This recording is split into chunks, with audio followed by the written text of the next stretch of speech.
C'est lequel que tu veux?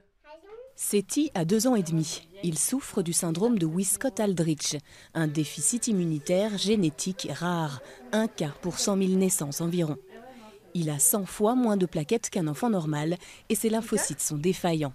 Résultat, des problèmes d'hémorragie, de bleus et des infections à répétition, car son organisme ne peut pas combattre les microbes.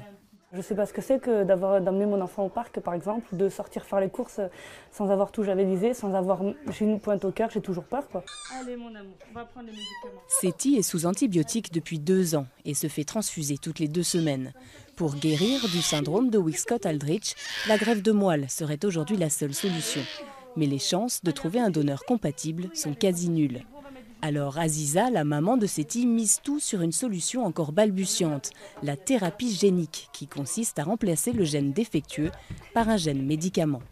Pour moi, la thérapie génique, ce serait plus d'espoir que mon fils puisse avoir une vie...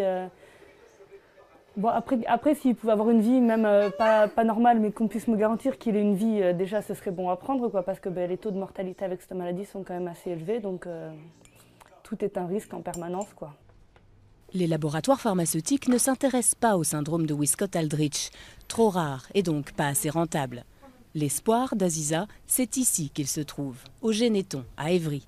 Depuis 10 ans, grâce aux dons du Téléthon, ces chercheurs planchent sur un traitement de la maladie du petit Seti. 13 millions d'euros ont été affectés aux travaux précliniques et depuis 18 mois, 5 patients ont été traités en France et autant en Angleterre.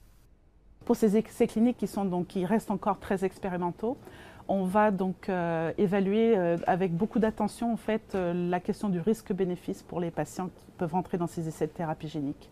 Donc là, on s'adresse à des patients qui sont très sévèrement atteints, qui n'ont pas d'autres possibilités thérapeutiques. Pour l'instant, le cas du petit Seti n'est pas jugé suffisamment sévère pour tenter la thérapie génique. Il faut donc attendre. La maladie l'empêche de mener une vie de petit garçon ordinaire, mais lui autorise quand même quelques plaisirs.